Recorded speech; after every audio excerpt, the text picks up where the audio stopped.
దీన్ని నేను వర్తక ధర్మంలో రాజుగారికి ఎందుకు అమ్మరాదు అనుకున్నాడు బ్రాహ్మణుడు. ఆయన ఒకనాడు తన దారిద్ర్యానికి చిహ్నాలైన చింకి పాతలు, చినిగిన గొంగళి, చిల్లుల చెప్పులు ఒక మూటగట్టి దాన్ని నెత్తిన పెట్టుకుని తెల్లవారక ముందే రాజుగారి ఇంటి ముందు నిలబడి దారిద్ర్యం దారిద్ర్యం ఎవరైనా కొంటారా అని కేకలు పెట్టాడు. రాజుగారికి ఆ కేక విని ఎవరో సరుకు అమ్మడానికి తెచ్చినట్టుంది, నా దగ్గరికి పిలుచుకురా అని భటుణ్ణి పంపాడు.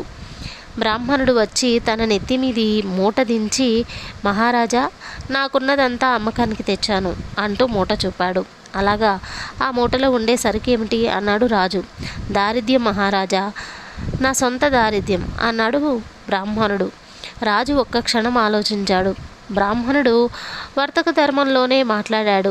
ఏ వర్తకుడైనా తనకు ఉపయోగం లేని సరుకునే కదా విక్రయిస్తాడు. ఈ విధంగా ఆలోచించి సత్యశీలుడు బ్రాహ్మణుడితో, నీ దారిద్ర్యాన్ని ఎంతకు అమ్ముతావు అన్నాడు. 500 వరహాలకు అమ్ముతాను అన్నాడు బ్రాహ్మణుడు.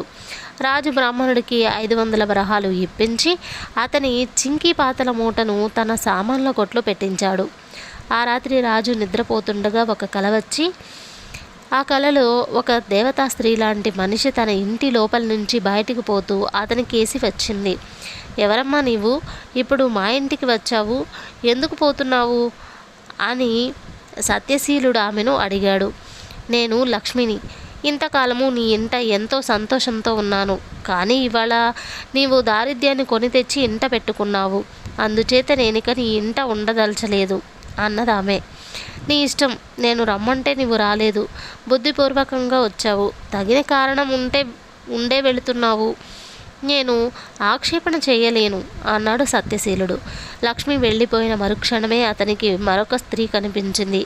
ఆమె కూడా బయటికి పోతుండటం చూసి అతను ఆమెను లక్ష్మిని అడిగినట్లే అడిగాడు. నేను ధర్మాన్ని, లక్ష్మి వెళ్ళినాక నేనుండి నీకేమీ ఉపయోగం లేదు. లక్ష్మి ఉండబట్టే నీవింతకాలము నన్ను నిలబెట్టుకోగలిగావు అన్నది ధర్మదేవత. అలాగే న్యాయదేవత కూడా వెళ్ళిపోతూ, ధర్మం లేని చోట న్యాయం మాత్రం ఎలా ఉంటుంది అన్నది. తరువాత కీర్తిదేవత కూడా రాజు దగ్గర సెలవు తీసుకుని వెళ్ళిపోయింది. తనను అభిమానించిన దేవతలందరూ తనను విడనాడిపోయారని సత్యశీలుడు అనుకుంటుండగా మరొక దేవత కూడా బయటికి వచ్చింది. అమ్మా, నీవెవరు, ఎందుకు వెళ్ళిపోతున్నావు అని సత్యశీలుడు అడిగాడు. నేను సత్యాన్ని, మిగిలిన వాళ్ళందరూ వెళ్ళిపోయాక నా మీద నీకు పూర్వం ఉండిన ఆదరం ఇక ముందు ఉండదేమోనని అనుమానం వేసి నేను కూడా వెళ్ళిపోతున్నాను అన్నది ఆ దేవత. అమ్మ, నీవుంటే చాలు కదా, మిగిలిన వారందరినీ పోగొట్టుకోవడానికి సిద్ధపడ్డాను, వారందరూ వెళ్ళటం సక్రమంగా ఉంది, కానీ నీవు వెళ్ళడం సరికాదు, నా మాట నమ్మకపోతే న్యాయదేవతను అడిగిరా అన్నాడు సత్యశీలుడు. నీ వల్ల నాకే అపచారము జరగలేదు, అందుచేత నేను నిన్ను విడిచిపోను అంటూ సత్యం తిరిగి లోపలికి వెళ్ళిపోయింది.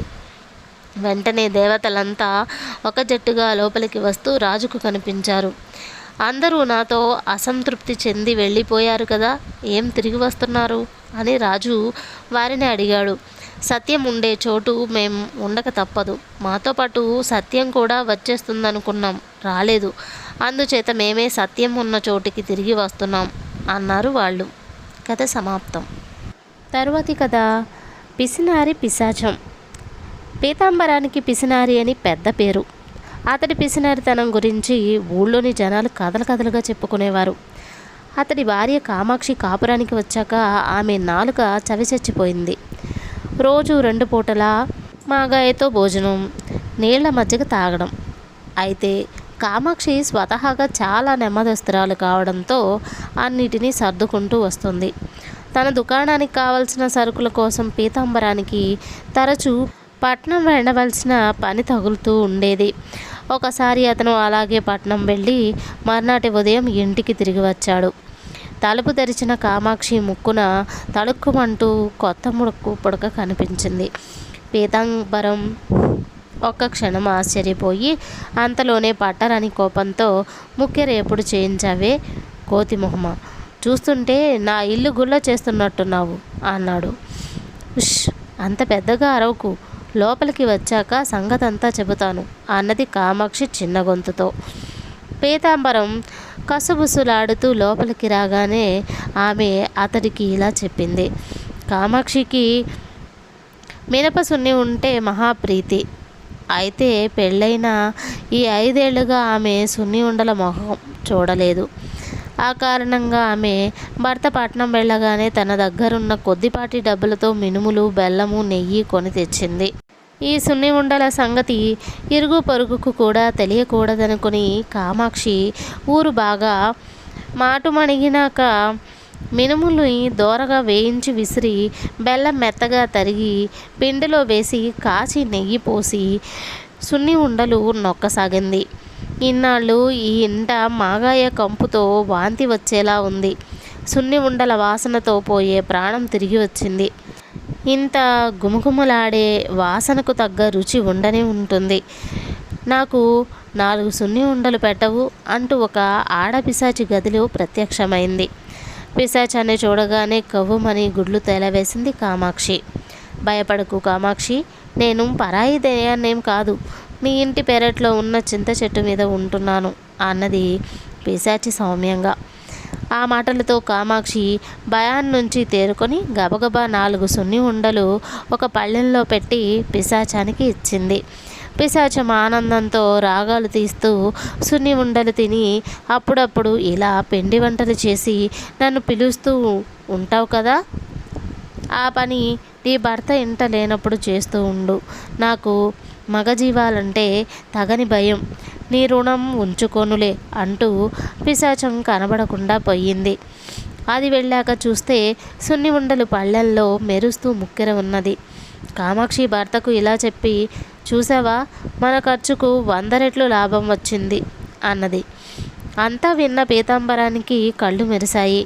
అతడు ఇంతకాలంగా పిండి వంటలు చెయ్యనందుకు భార్యను తిట్టి ఇక నుంచైనా అప్పుడప్పుడు పిండి వంటలు చేస్తూ పిశాచాన్ని పిలుస్తుండు.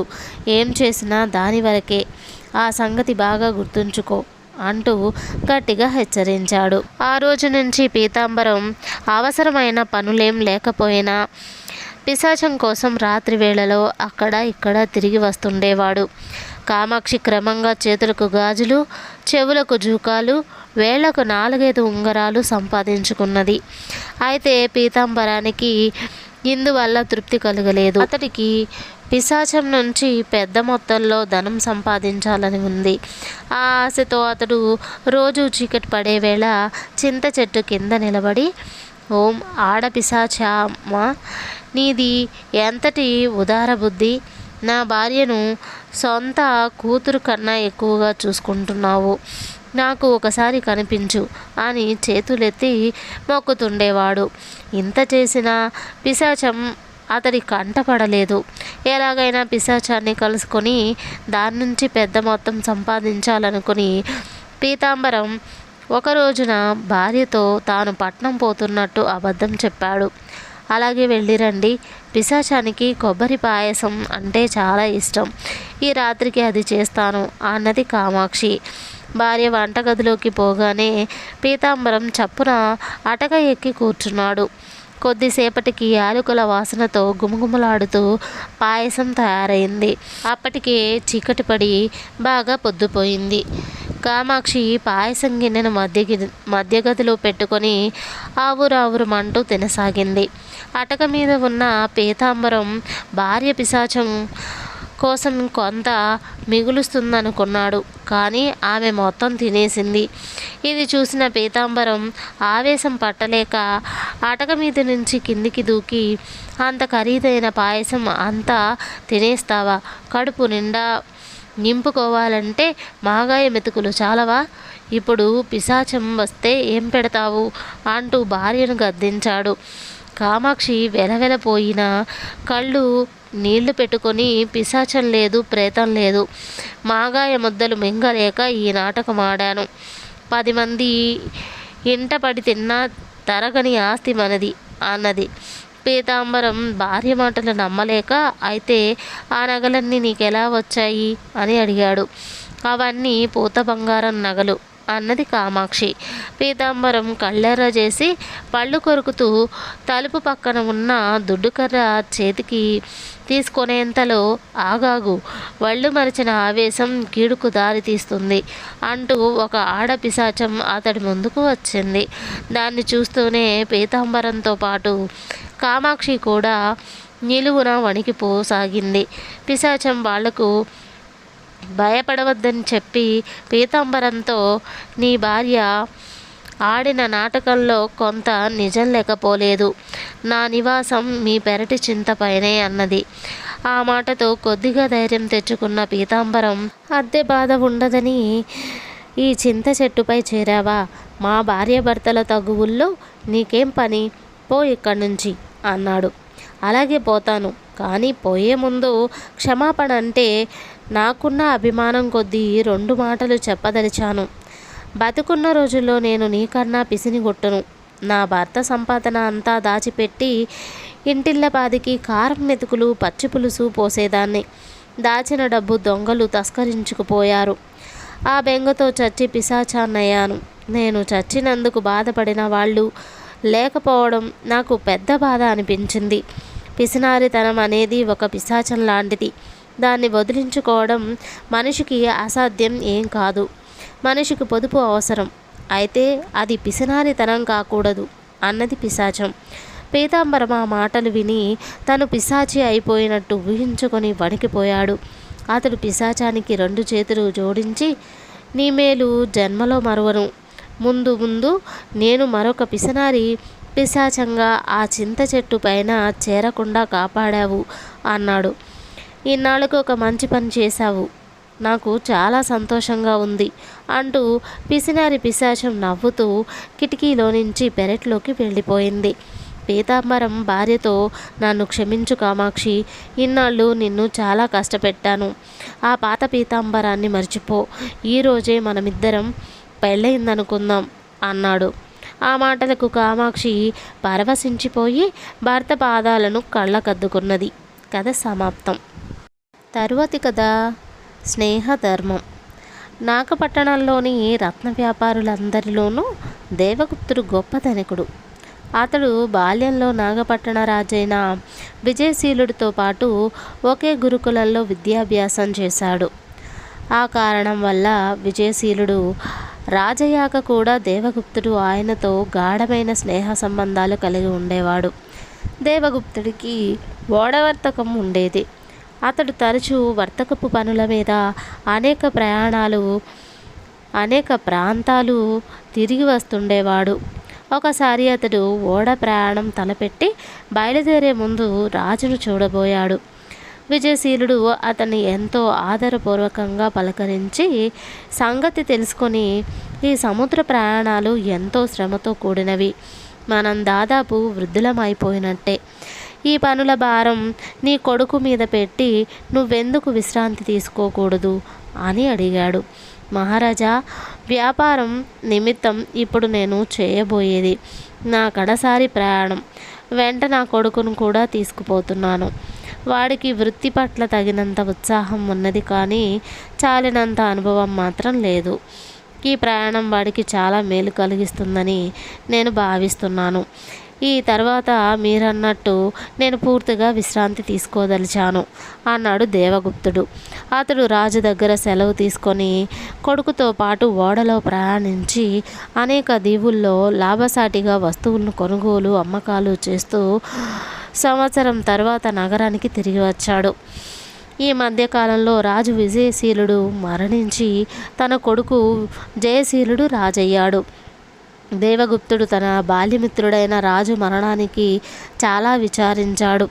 కొత్త రాజైన జయశీలుడి పాలనలో వచ్చిన మార్పులు గ్రహించటానికి ఆయనకు ఎంతో కాలం పట్టలేదు. రాజు కుటుంబానికి ఆప్తుడు గనుక దేవగుప్తుడు కొత్త రాజును చూడబోయాడు. కుశల ప్రశ్నలు అయ్యాక జయశీలుడు దేవగుప్తుణ్ణి తన పరిపాలన ఎలా ఉన్నదని అడిగాడు. దానికి దేవగుప్తుడు, చాలా బాగుంది. కొద్దిమంది రాజ్యోద్యోగులు, పుణ్యమా అని వ్యాపారస్తులు మీ తండ్రి గారి కాలంలో 1 దినారం మాత్రమే లాభార్జన కలిగి సరుకులపై మొత్తం సైతం ఇప్పుడు 10 దీనారాలు అర్థించగలుగుతున్నారు. రక్షక భటులకు ఈ కాలంలో నేరస్తులు మాత్రమే భయపడేవారు. ఇప్పుడు పౌరులందరూ వాళ్ళంటే భయకంపితులవుతున్నారు. ఇక ఆనాడు దైవ దర్శనానికే ముడుపు చెల్లించి మా పిసినారితనాన్ని చాటుకున్నాం. కానీ నేడు రాజుకు తేడా లేదని ప్రజలను నమ్మించటంలో మీ ద్వారపాలకులు విజయం సాధించారు అన్నాడు. ఈ జవాబుతో జయశీలుడికి రాజోద్యోగులు వ్యాపారుల నుంచి లంచాలు గుంజుతున్నారని, రక్షక భటులు ప్రజలను పీడిస్తున్నారని, తనను చూడడానికి వచ్చిన వారి దగ్గర ద్వారపాలకులు మామూళ్ళు వసూలు చేస్తున్నారని అర్థమైంది. ఆయన దేవగుప్తుడికి తన కృతజ్ఞతలు చెప్పుకొని నెల తిరగకుండానే అవినీతి పరులను ఉద్యోగాల నుంచి తొలగించి నెల తిరగకుండానే ప్రజల అభిమానాన్ని చూరగొన్నాడు. దేవగుప్తుడు రాజకుటుంబంతో తనకు గల స్నేహధర్మం నెరవేరినందుకు చాలా సంతోషించాడు. కథ సమాప్తం.